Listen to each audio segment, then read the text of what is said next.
अस्सलाम वालेकुम dear students, मैं हूं आपका टीचर जहांगीर अहमद। आज कुछ दिनों के बाद बीच में थोड़ी सी गैप रही है वीडियो बनाने के हवाले से। तो कुछ काम, ज़रूरी काम निपटा रहे थे हम। अल्लाह के फजल से वो काम कंप्लीट हुआ है, थैंक्स टू ऑलमाइटी अल्लाह। आज जो हम फिर से दोबारा एक बार थर्मोडायनामिक्स के बेसिक चीज़ों को समझने की कोशिश करते हैं, अच्छी तरह से उनको अच्छी तरह से समझने की कोशिश करते हैं। बेसिक बेसिक चीज़ों को, बुनियादी चीज़ें जिनकी वजह से हमें थर्मोडायनामिक्स अच्छी तरह से समझ में आ जाएगी इंशाल्लाह। आज का जो टॉपिक हमने सिलेक्ट किया है वो है थर्मोडायनामिक प्रोसेसेस के बारे में।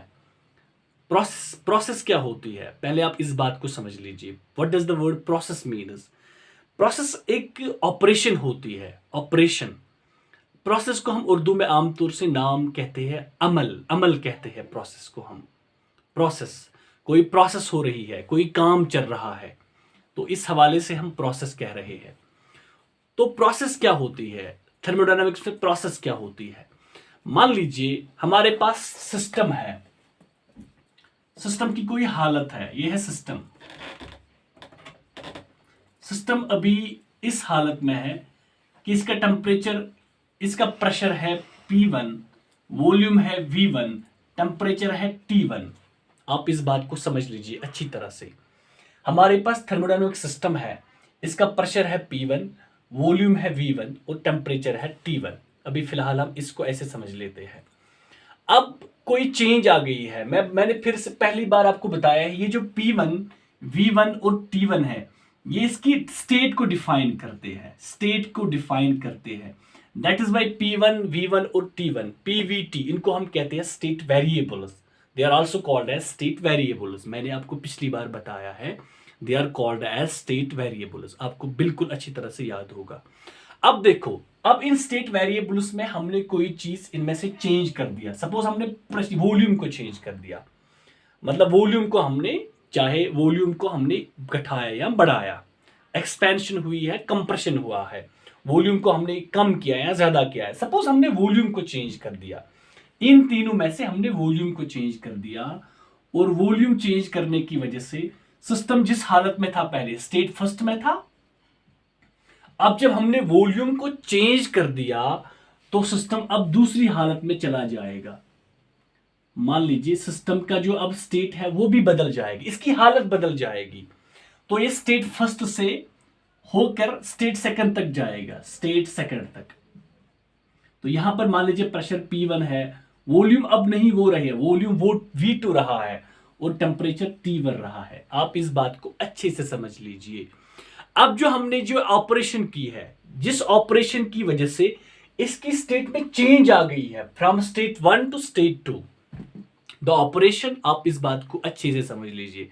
द ऑपरेशन, जिस ऑपरेशन की वजह से, जिस काम की वजह से, जिस अमल की वजह से, आप इस बात को अच्छे से नोट कर लीजिए, जिस ऑपरेशन की वजह से इसमें चेंज ब्रिंग हुई है, the operation that brings about the change in the thermodynamic system, उसके सिस्टम में चेंज आ, उसकी स्टेट में चेंज आ गई है, सॉरी, थर्मोडायनामिक सिस्टम के स्टेट में चेंज आ गई है।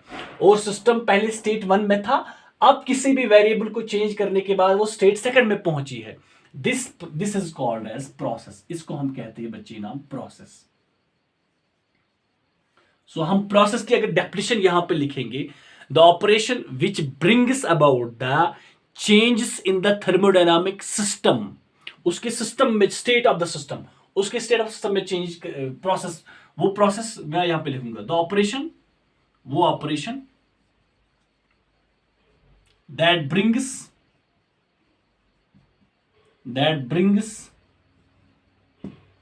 क्या करेगी, दैट ब्रिंग्स द चेंज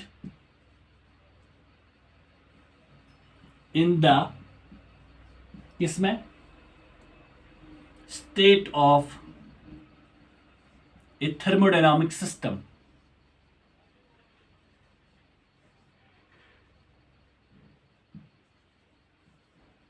उसको हम बच्चे बोलेंगे नाम, that is called as process, is called process. उसको हम प्रोसेस कहते हैं।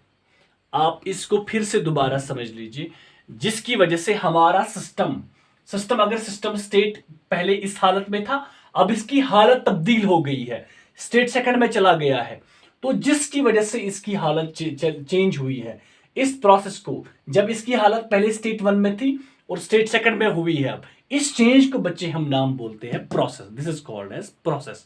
आप इस बात को अच्छे से समझ लीजिए। अब देखो, ये प्रोसेस कई तरह का होता है थर्मोडायनामिक सिस्टम में। ये प्रोसेस जो होती है, जब स्टेट फर्स्ट से स्टेट सेकंड तक कोई प्रोसेस, कोई सिस्टम हमारा चला जाता है, तो ये बहुत वजह से होती है। सबसे पहला जो हम कहेंगे, कभी कभार टेम्परेचर कांस्टेंट रहता है।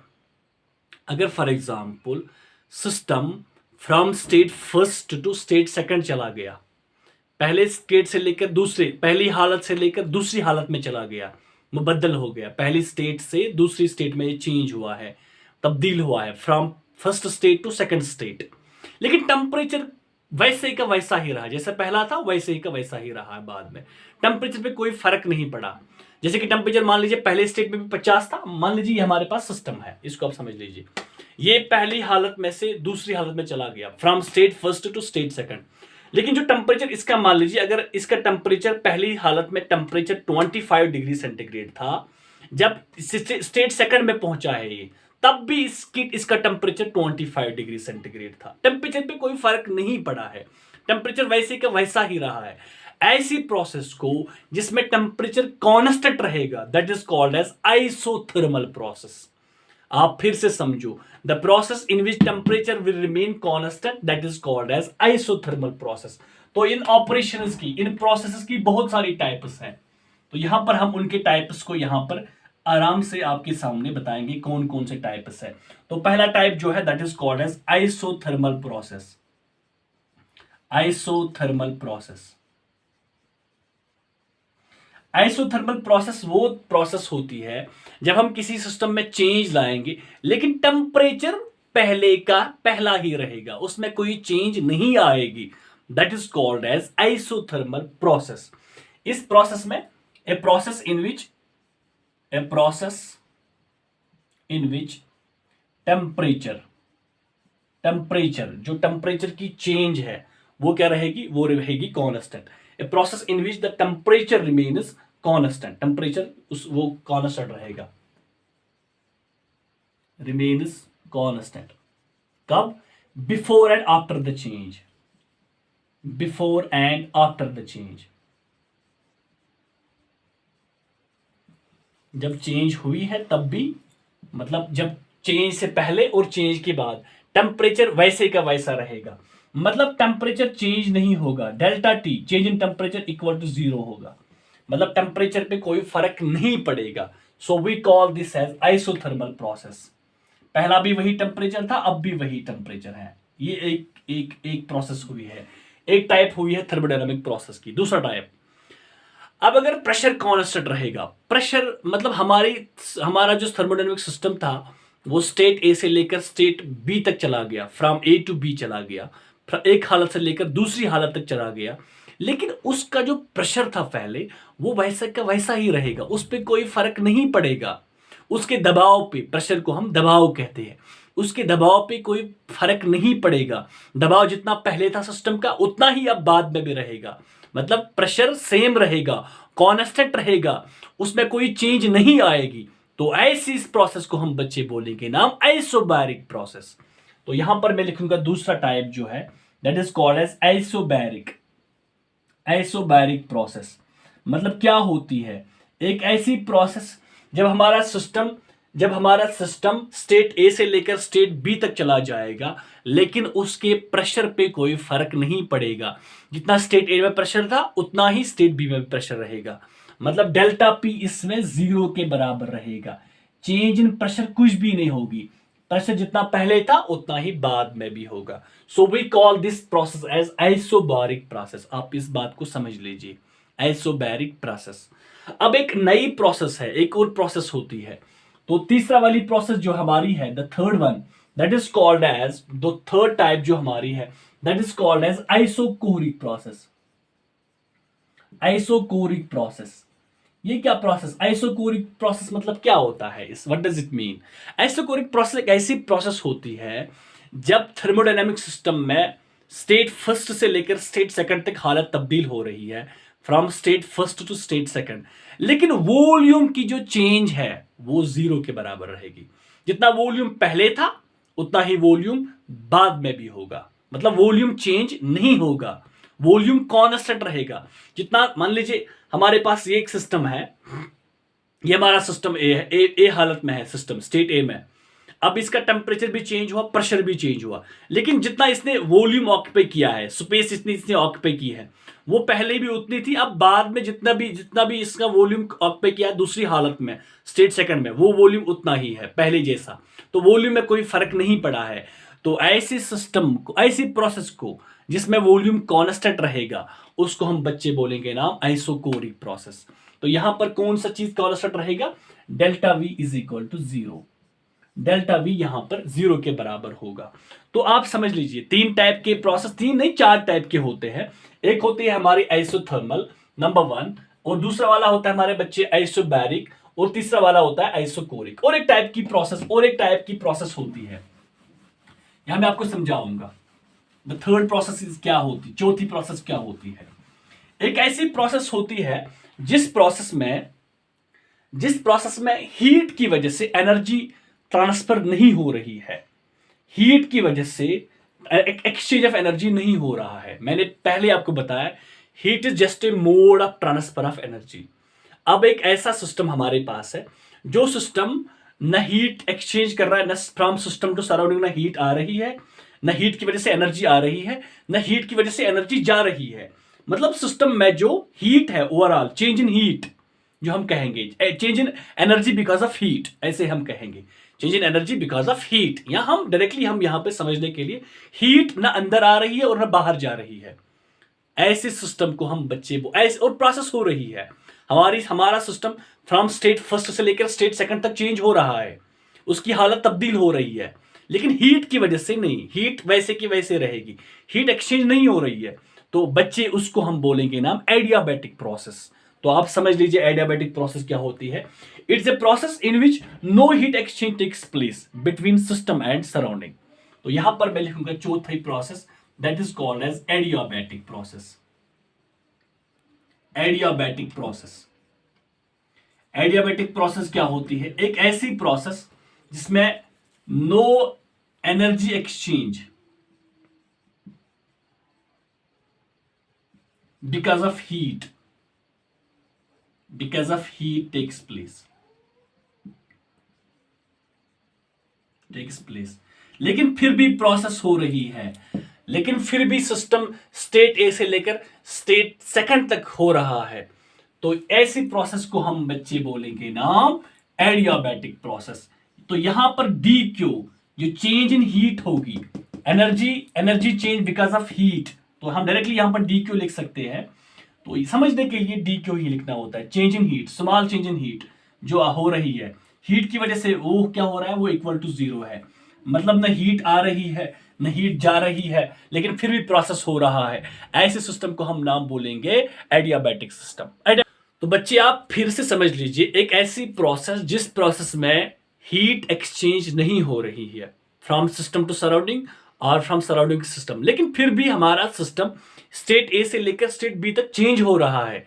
तो ऐसी प्रोसेस को हम बच्चे बोलेंगे नाम एडियाबैटिक प्रोसेस। तो यहां पर एडियाबैटिक प्रोसेस में क्या होता है, डी क्यू जो हमारा होता है, डी क्यू जो हमारा होता है that is equal to zero, D Q change in heat, D Q equal to zero.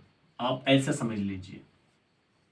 देखो अगर हम ग्राफिकली इन चीजों को रिप्रेजेंट करेंगे, graphically if we try to represent graphically these process, तो आप अच्छी तरह से समझ लीजिए। हम दो तरह की चीजें, दो तरह के यहाँ पे कर्व्स ले, दो तरह के एक्सिस लेंगे। यहां पर एक एक्सिस हम वॉल्यूम रखेंगे, एक्स एक्सिस वॉल्यूम, और दूसरी एक्सिस हम प्रेशर रखेंगे,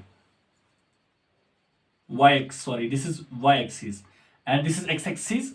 एक साइड एक एक्सिस हमने वॉल्यूम की रखी है और दूसरा प्रेशर वर्सेस वॉल्यूम के हिसाब से हम देखेंगे कि एंड प्रोसेस में क्या होता है, मतलब किस तरह से ये प्रोसेस हो रही है। देखो बच्चे, अगर फॉर एग्जांपल अगर फॉर एग्जांपल हमारी प्रोसेस जिसमें प्रोसेस हो रही है from state A to state B, A से लेकर बी तक प्रोसेस हो रही है, लेकिन प्रेशर वैसे का वैसा रहेगा, प्रेशर चेंज नहीं होगा, तो हम कहेंगे देखो प्रेशर इसमें कांस्टेंट रहता है, स्टेट ए से स्टेट बी तक हो रहा है, लेकिन प्रेशर जितना पहले था यहां पर उतना ही अभी इस लास्ट पे भी उतना ही प्रेशर है, लेकिन प्रोसेस हो रही है। तो ऐसी प्रोसेस को हम बोलेंगे नाम आइसोबैरिक प्रोसेस। आइसोबैरिक प्रोसेस की कर्व है ये। दिस इज, अगर हम प्रेशर और वॉल्यूम के वर्सेस इसका जो कर्व है वो देखेंगे तो आइसोबैरिक प्रोसेस के लिए इस तरह आएगा। अगर हम आइसोकोरिक के लिए जिसमें वॉल्यूम चेंज नहीं होगा, वॉल्यूम वैसे का वैसा रहेगा, तो आप ऐसे देख लीजिए, देखो वॉल्यूम पहले भी उतना ही था, प्रोसेस हो रही है, वॉल्यूम जितना पहले था यहां पर वॉल्यूम उतना ही है, और जब प्रोसेस हो रही है from one state to this, तो यहां पर भी वॉल्यूम उतना ही है, वॉल्यूम चेंज नहीं हो रहा है। तो इस वाली को हम बोलेंगे नाम, ये जो ये वाली कर्व आ रही है, ये वाला जो ये आ रहा है, this is called as isochoric. ये हमारी प्रोसेस है isochoric process.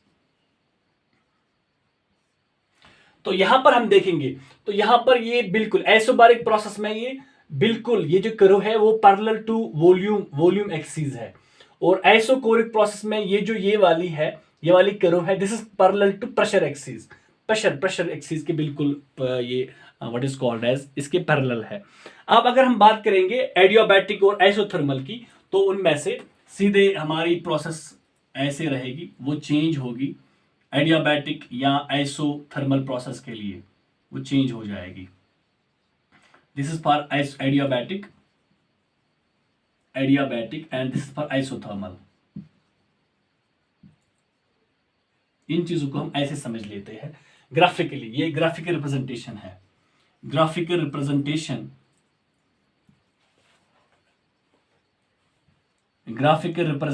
Of various thermodynamic processes. तो समराइज हम करते हैं यहां पे जल्दी में से, जिसमें डेल्टा टी 0 के बराबर रहेगा that is called as isothermal, जिसमें डेल्टा वी 0 के बराबर रहेगा that is called as isochoric, जिसमें डेल्टा पी 0 के बराबर रहेगा that is called as isobaric, और जिसमें डेल्टा क्यू 0 के बराबर रहेगा that is called as adiabatic. इन सारी प्रोसेसेस का बहुत ही इंपॉर्टेंट आगे हमारा इंपॉर्टेंट एस्पेक्ट एप्लीकेशन है आगे जो हम आगे पढ़ेंगे। तो फिलहाल ये आप इतना ही याद रख लीजिए इस बेसिक के हवाले से। तो आप adiabatic, isothermal, what is called as isobaric and what is called as isochoric process, इन 4 प्रोसेस को आप अच्छी तरह से समझ लीजिए। तो इंशाल्लाह हम फर्दर इन चीजों में बात करेंगे। फिलहाल अभी हम एक नए और टॉपिक की तरफ जाते हैं, that is called as reversible and irreversible process। तो बच्चे फिलहाल हम बात करेंगे एक नए टॉपिक के बारे में, that is called as reversible and irreversible process। इन चीजों को हम अच्छे से समझ लेते हैं। तो पहली बात यह है, मैं आपको बताऊंगा रिवर्सिबल प्रोसेस क्या होती है, इसको हम पहले समझ लेते हैं। What is reversible process. Reversible process को हम समझ लेते हैं। देखो बच्चे, रिवर्सिबल प्रोसेस को हम समझ लेते हैं। रिवर्सिबल प्रोसेस आप अच्छी तरह से इन चीजों को अच्छी तरह से देख लीजिए। देखो बच्चे, हमारे पास एक सिस्टम है, मान लीजिए हमारे पास एक सिस्टम है, सिस्टम में कोई गैस है, इससे गैस मॉलिक्यूल्स यहां पर पड़े हैं, सिस्टम में गैस मॉलिक्यूल्स है यहां पे अंदर। एक्चुअल में जिसको हम स्टडी कर रहे हैं that is called as system, तो हम गैस मॉलिक्यूल्स को ही सिस्टम मान लेते हैं, सीधी सी बात है, यही सिस्टम होगा। अब देखो, इसके ऊपर हमने एक फ्रिक्शनलेस पिस्टन रख दिया इसके ऊपर, या वेटलेस पिस्टन आप कहोगे इसको, इसके ऊपर ये हमने रख दिया ऊपर से बंद करने के लिए पिस्टन है इसके ऊपर। देखो, इसका भी एक प्रेशर होगा अंदर, गैस मॉलिक्यूल्स की वजह से यहां प्रेशर होगा, प्रेशर जो अप्लाई करेंगे on the surface of this container, तो यहां पर भी प्रेशर अप्लाई करेंगे। मान लीजिए वो प्रेशर है P internal, that is the P internal, और बाहर भी प्रेशर होगा that is called as P external. अब देखो, समझो आप, जो P इंटरनल है, जो अंदर का प्रेशर है because of these gas molecules, इनकी कोलिजन की वजह से on the walls of container, P internal बराबर है P एक्सटर्नल के। आप समझ लीजिए इस बात को, जितना अंदरूनी प्रेशर है उतना बाहर का प्रेशर भी है, जितना अंदर का दबाव है उतना बाहर के दबाव के बराबर, दोनों बराबर है, दोनों बराबरी पर है, दोनों में न कोई ज्यादा है न कोई कम है, दोनों इक्वल है। तो ऐसी हालत में न गैस एक्सपैंड होगा न गैस कंप्रेस होगा, न गैस खुल जाएगी और न गैस सिकुड़ जाएगी, न कंप्रेस होगा न एक्सपैंड होगा। आप इस बात को समझ लीजिए, न गैस की कंप्रेशन होगी न गैस की एक्सपेंशन होगी इस हालत में। अब देखो बच्चे, अब हमने क्या कर दिया, यहां पर रेत पड़ी है, मान लीजिए यहां पर बहुत सारी रेत पड़ी है, सैंड यहां पे सैंड पड़ी है, यहां पे सैंड पड़ी है। देखो मैंने क्या कर दिया, मैंने यहां से सैंड का एक स्पेक उठाया है, SPEC के स्पेक, थोड़ा सा, जितना इतना 2 उंगलियों में जितना आता है उसको बोलते हैं स्पेक। मैंने इसका थोड़ा सा स्पेक उठाया और यहां पे डाल दिया।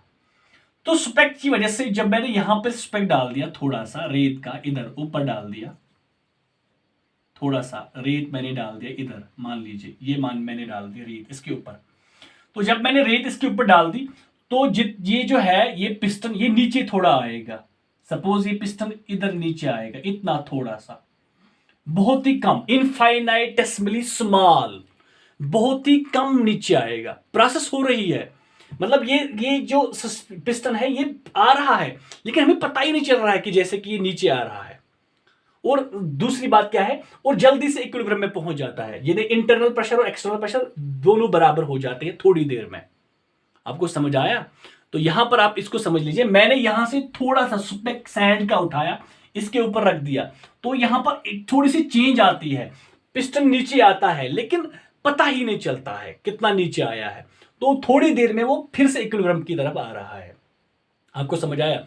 फिर से मैंने थोड़ा सा स्पेक उठाया है और यहां पे डाल दिया है, तो थोड़ी सी फिर से चेंज हो रही है, लेकिन वो चेंज हमें दिखाई नहीं दे रही है, इनफाइनाइटेसिमली स्मॉल चेंज हो रही है और जल्दी भी वो इक्विलिब्रियम पे पहुंच जाती है, सिस्टम और सराउंडिंग जल्दी इक्विलिब्रियम पे पहुंच जाती है। द प्रोसेस हो रही है लेकिन बहुत ही धीरे धीरे, कम कम कम कम, छोटे छोटे, एक होते हैं छोटा होना, एक होता है इनफाइनाइटेसिमली स्मॉल स्टेप्स में हो रही है प्रोसेस, बहुत ही स्लो हो रही है process, very slowly the process occurs. ऐसी प्रोसेस को, जो प्रोसेस बहुत ही स्लोली हो रही है, इनफाइनाइटेसिमली स्मॉल स्टेप्स में हो रही है, जहां में दिखाई नहीं दे रही है कि चेंज हो रही या नहीं हो रही है, ऐसी प्रोसेस को बच्चे हम नाम बोलेंगे रिवर्सिबल प्रोसेस। तो मैंने सैंड यहां पे थोड़ी सी उसका स्पेक उठाया और यहां पे रख दिया, थोड़ी सी चेंज हो रही है, चेंज न होने के बराबर है, फिर से थोड़ी उठाई, चेंज न होने के बराबर है, फिर से मैंने उठाया, चेंज न होने के बराबर है, फिर से मैंने रख दिया लेकिन चेंज न होने के बराबर है, और हो रही है इनफाइनाइटेसिमली, यहां पर लिखूंगा इनफाइनाइटेसिमली स्मॉल स्टेप्स में, बहुत ही छोटे स्टेप्स में चेंज हो रही है। पहले मान लीजिए इसका वॉल्यूम V1 था यहां पे, लेकिन अब मैंने धीरे धीरे एक स्टेप, दूसरा स्टेप, तीसरा स्टेप, लाखों स्टेप्स में, करोड़ों स्टेप्स में मैंने वॉल्यूम को यहां से लेकर यहां तक कर दिया। मान लीजिए वॉल्यूम को from volume V1 to V2 मैंने कर दिया, फ्रॉम V1 से लेकर V1 कर दिया, लेकिन इसको करने में मुझे बहुत टाइम लगा है। इसको करने में मैंने बहुत सारे स्टेप्स किए हैं, एक स्टेप, दूसरा स्टेप, थोड़ा थोड़ा उठा के इनफाइनाइटेसिमली स्मॉल स्टेप्स में इस प्रोसेस को किया है। ऐसी प्रोसेस जो बहुत ही छोटे स्टेप्स में हो रही है, उस प्रोसेस को बच्चे हम नाम बोलेंगे रिवर्सिबल प्रोसेस। और क्या वाकई में ऐसी कोई प्रोसेस होती है? नहीं, ऐसी कोई प्रोसेस नहीं होती है। It is just imaginary process, एक इमेजिनरी प्रोसेस होती है, इसका कोई हकीकी दुनिया से कोई वास्ता नहीं है, रियलिटी में रियली एक प्रोसेस नहीं हो रही है। यूनिवर्स में जो भी प्रोसेस हो रहे हैं सारे स्पॉन्टेनियस होती है और वो रिवर्सिबल होती है, और वे सॉरी क्या दैट इज कॉल्ड एज, और वो सारे प्रोसेस इरिवर्सिबल होती है। रिवर्सिबल प्रोसेस यूनिवर्स में नहीं होती है, आप इस बात को समझ लीजिए। तो हम अगर डिफाइन करेंगे रिवर्सिबल प्रोसेस क्या होती है, तो मैं आपको ऐसे बताऊंगा, it is a process which occurs या which can take place, which is carried out in infinitesimally small steps, जो बहुत ही छोटे स्टेप्स में हम कैरी करते हैं, और हर बार सिस्टम और सराउंडिंग इक्विलिब्रियम में आ जाते हैं। अगर हम चेंज को, अगर हम ये स्पेक उठाएंगे वापस, फिर से ये दोबारा अटेन करेगा इक्विलिब्रियम, फिर से वापस आ जाएगी अपना ओरिजिनल हालत पे। और ये प्रोसेस बहुत ही ज्यादा स्टेप्स में होती है। It takes a lot of time, infinite time, बहुत ज्यादा टाइम लगता है ऐसी प्रोसेस को। और हकीकी दुनिया में इस प्रोसेस का कोई वास्ता नहीं है। और रियलिटी में या हम कहेंगे यूनिवर्स में ऐसी कोई प्रोसेस नहीं होती है। दैट इज कॉल्ड एज, जिसको हम कहेंगे नाम रिवर्सिबल प्रोसेस। आप इस बात को समझ लीजिए। तो यहां पर मैं इसकी डेफिनेशन यहां पे लिखूंगा। आई होप कि आप लोगों ने इसको अंडरस्टैंड किया होगा, समझा होगा, इसकी एग्जाम्पल को आप लोगों ने समझा होगा। तो दूसरी प्रोसेस हमारी होती है, पहले हम इसको रिवर्सिबल प्रोसेस, आप इसको हम पहले हम इसको थोड़ा सा वो लिखेंगे। तो मैं बताऊंगा यहां पे, इट इज ए प्रोसेस, एक ऐसी प्रोसेस है that takes place in infinitesimally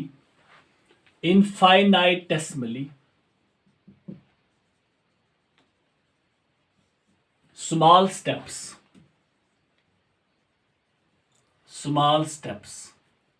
बहुत ही छोटे छोटे स्टेप्स में ये प्रोसेस हो रही है। मतलब इसको बहुत ज्यादा टाइम लगेगा इस प्रोसेस को करने में। तो ये दूसरी प्रोसेस, ये प्रोसेस क्या होती है, ये हकीकी दुनिया से इसका कोई वास्ता नहीं है। It is an ideal process, it is an ideal process. ये एक आइडियल प्रोसेस होती है। तो हकीकत से इसकी कोई रिजेंबलेंस नहीं है।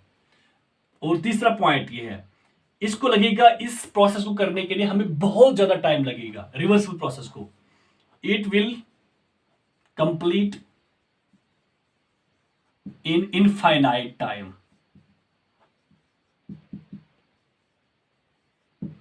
और ये इसको लगेगा बहुत ज्यादा टाइम कंप्लीट करने में। It will take infinite time to complete this process.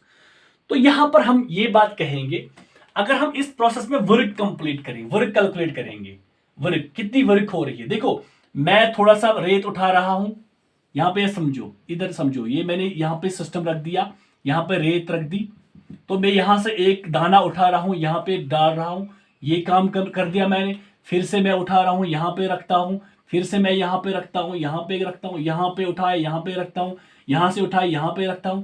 तो मैंने जो काम किया है, देखो यहां से उठाया यहां तक, एक एक करके। तो आप खुद भी समझो, इसमें मैं काम कम कर रहा हूं या ज्यादा कर रहा हूं। इसमें काम मैक्सिमम हो रही है, मैक्सिमम। तो work done is maximum during reversible process, क्योंकि ये छोटे छोटे स्टेप्स में हो रही है। अगर बड़े स्टेप में एकदम से हो रही है तो काम हम कह सकते हैं काम कम ही कर सकते हैं हम। लेकिन चूंकि ये छोटे छोटे स्टेप्स में हो रही है, एक दाना उठाना, फिर वापस आना, फिर एक दाना उठाना, फिर वापस आना, फिर एक दाना उस पर रख देना, तो यहां पर वर्क डन जो है वो मैक्सिमम हो रही है। Work done is maximum during this process. Work done is maximum during this process. इस प्रोसेस में वर्क डन मैक्सिमम होगा ड्यूरिंग दिस प्रोसेस। इस प्रोसेस में जो वर्क डन हमारा होगा दैट विल बी मैक्सिमम, वो बहुत ज्यादा होगा। तो हम यहां पे कह सकते हैं कि ये जो प्रोसेस है रिवर्सिबल प्रोसेस, ये एक इमेजिनरी प्रोसेस है। It is simply and imaginary process, simply and imaginary process,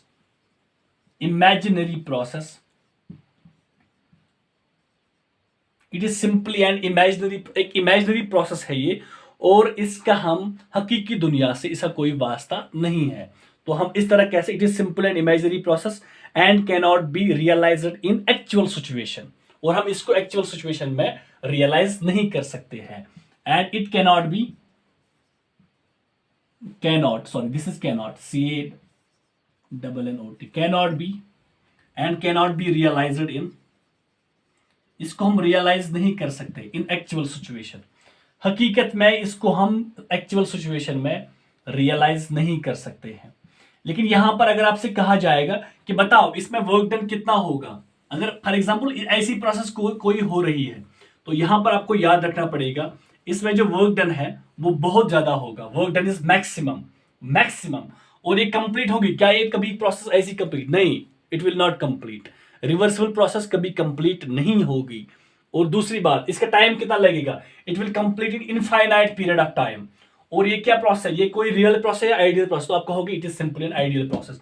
तो मैं कहूंगा यहाँ पे it is a process that takes place in infinitesimally small steps, it is an ideal process. Number 3, it will complete in infinite period of time. Number 4, important point, work done is maximum, इसमें काम हम ज्यादा कर सकते हैं, क्योंकि एक एक करके आपको आप खुद अंदाजा लगा सकते हो। दाना उठा के, दाना रख के वहां पे वापस आके, फिर दाना उठा के, फिर वापस आके, तो बहुत टाइम लगेगा हमें इसको कंप्लीट करने में। तो यहां पर तीसरी बात है, ये एक सिंपल इमेजिनरी प्रोसेस है और इसकी कोई रिजेंबलेंस नहीं है एक्चुअल सिचुएशन के साथ। एक्चुअल सिचुएशन के साथ इसकी कोई रिजेंबलेंस नहीं है। दूसरी प्रोसेस जो हमारी है that is called as irreversible process. Irreversible process, irreversible process क्या होती है, देखो आप इसको ऐसे समझो। देखो बच्चे, हमारे पास एक सिस्टम है, सिस्टम में हमने रख दिया आइडियल गैस, सिस्टम में आइडियल गैस हमारा है या रियल गैस, कोई भी गैस है हमारा, आइडियल गैस नहीं, कोई भी गैस है, रियल गैस ही होगा क्योंकि ये रियल प्रोसेस के लिए होता है। तो यहां पर हमने रख दिया एक फ्रिक्शनलेस पिस्टन इसके ऊपर, ठीक है। अब देखो यहां पर है सैंड, जिस तरह पहले सैंड थी अभी इसी तरह से यहां पर भी सैंड है, लेकिन मैंने सैंड को थोड़ा थोड़ा उठा के, एक दाना उठा के यहां पे नहीं रखा, मैंने एकदम से, मान लीजिए यहां पर पहला इसको समझ, सिस्टम का वॉल्यूम V1 था, पहले इसका वॉल्यूम स्टेट फर्स्ट में V1 है, वॉल्यूम यहां तक वॉल्यूम है, और ये गैस अभी जितना प्रेशर इन अंदर का है P इंटरनल और P एक्सटर्नल दोनों बराबर है, P इंटरनल और P एक्सटर्नल बराबर है, P internal is equal to P external, तो इक्विलिब्रियम में होंगे दोनों।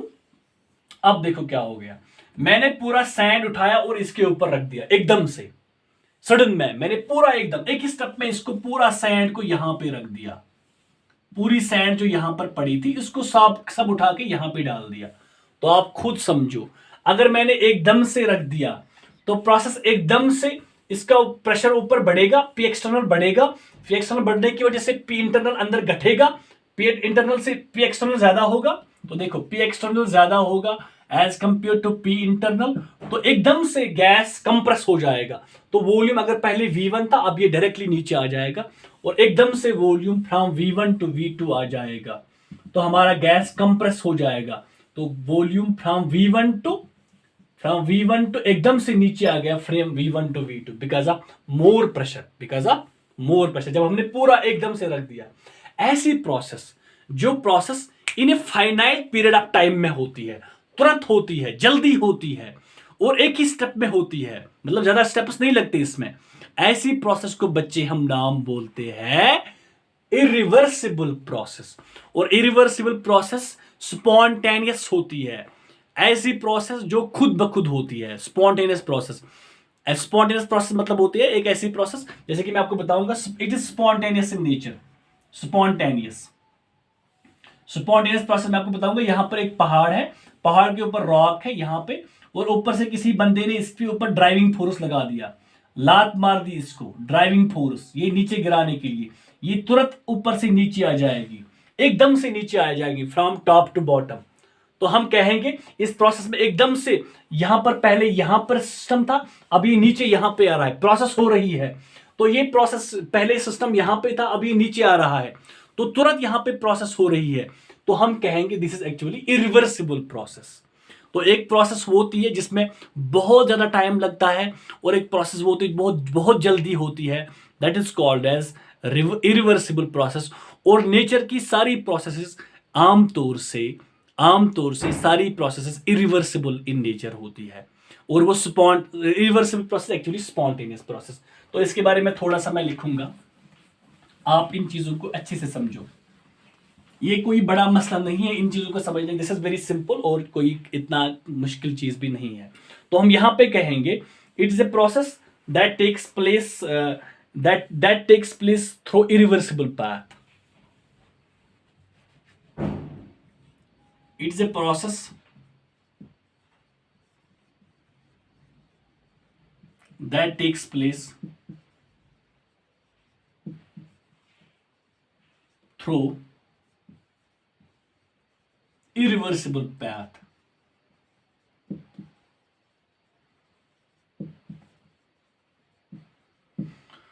और ये स्मॉल स्टेप्स में भी नहीं हो रही है, it takes place in large number of steps, और स्पॉन्टेनियस होती है, it is spontaneous in nature.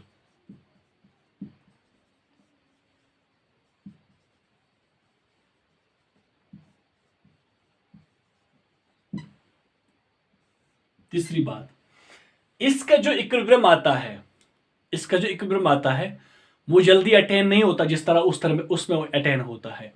Equilibrium first और लास्ट, जो पहला स्टेप होता है और लास्ट स्टेप, इक्विलिब्रियम इसका पहले उस तरह से एग्जिस्ट नहीं होता जिस तरह हमने रिवर्सिबल का देखा था उस तरह नहीं होता है।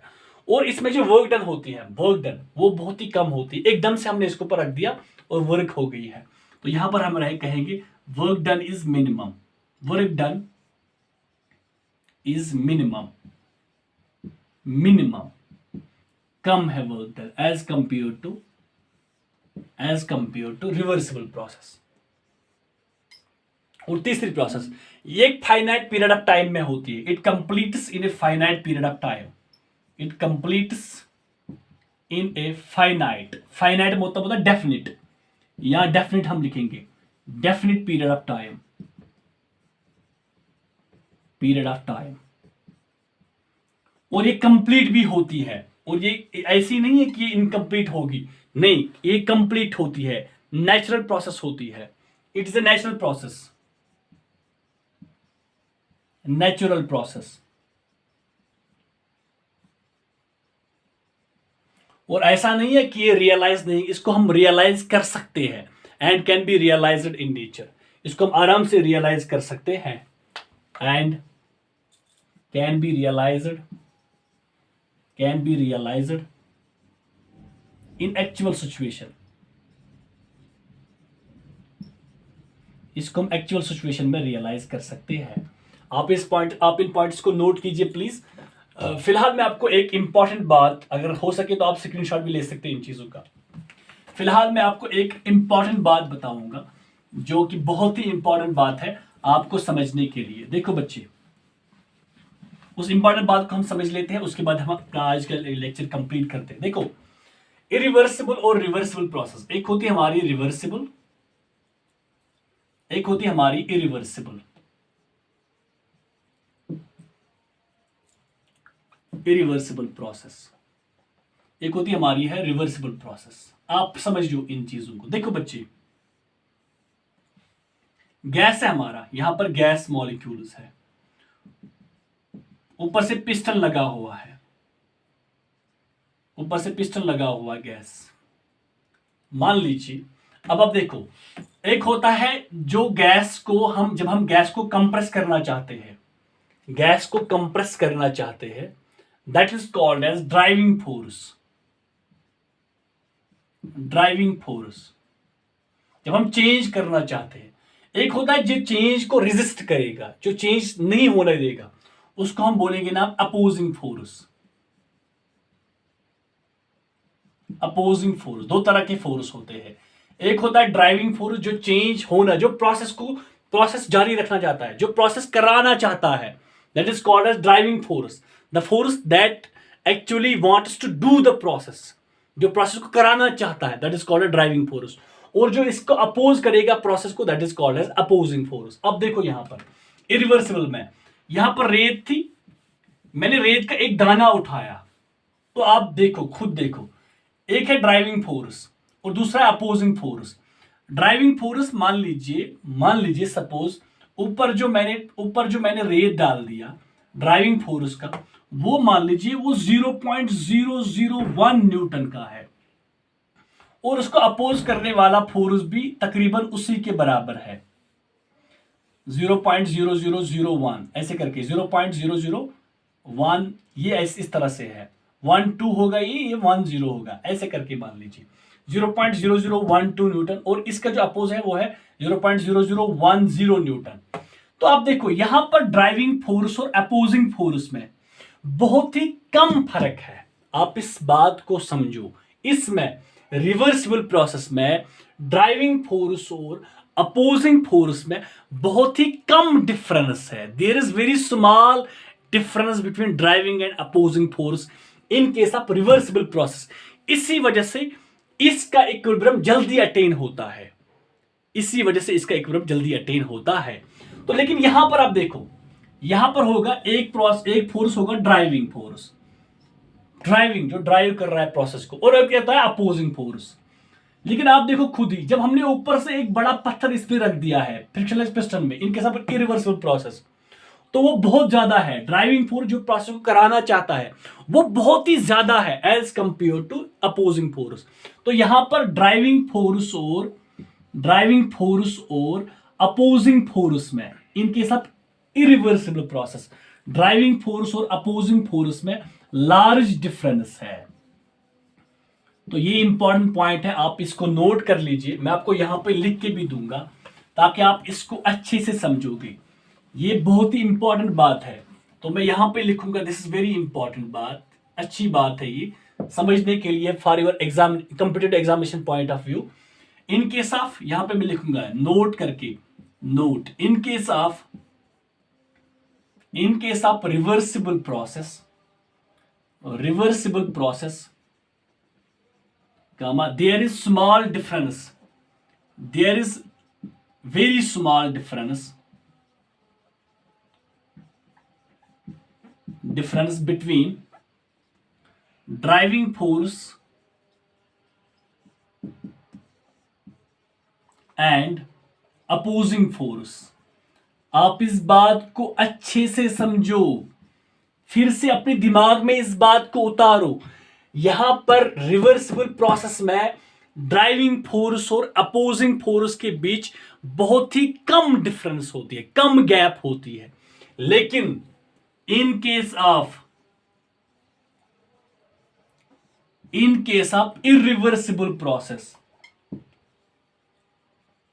irreversible process there is large gap या large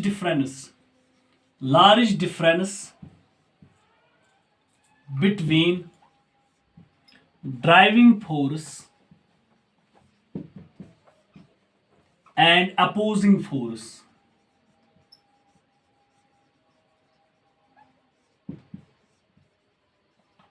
आई होप कि आप लोगों को अच्छे से समझ आया होगा आज का इंपॉर्टेंट लेक्चर। तो ये भी तो this was also related with basics of thermodynamics. इंशाल्लाह आज के बाद जो हम स्टार्ट करेंगे वो मेन थर्मोडायनामिक्स स्टार्ट होगी इंशाल्लाह। रिगार्डिंग इंटरनल एनर्जी इसके बाद हम स्टार्ट करेंगे, और इसके बाद first law of thermodynamics start करेंगे। इसी तरह से आगे चलकर ये बहुत, thermodynamics is a very broad chapter, इसमें बहुत सारे टॉपिक्स है, बहुत इंटरेस्टिंग है ये। आई होप कि आप बच्चे सभी अच्छी तरह से हमारे वीडियोस को दूसरों तक पहुंचाते होंगे। आप प्लीज़ इस चैनल को सब्सक्राइब कीजिए, इन सारे वीडियोस को शेयर कीजिए, लाइक कीजिए, और आप इस अमल को जारी रखिए, दूसरों तक फ़ायदा पहुंचाइए। होप आप अपना पूरा सपोर्ट देंगे, हम भी पूरी तरह से अपनी तरह से जो भी हमें मुमकिन है पूरी तरह से आपकी हेल्प करेंगे इंशाल्लाह। अल्लाह करे कि हम सबको सलामत रखे, इंशाल्लाह शादो आबाद रखे। अस्सलाम वालेकुम, फ़ी अमानिल्लाह। Thank you very much.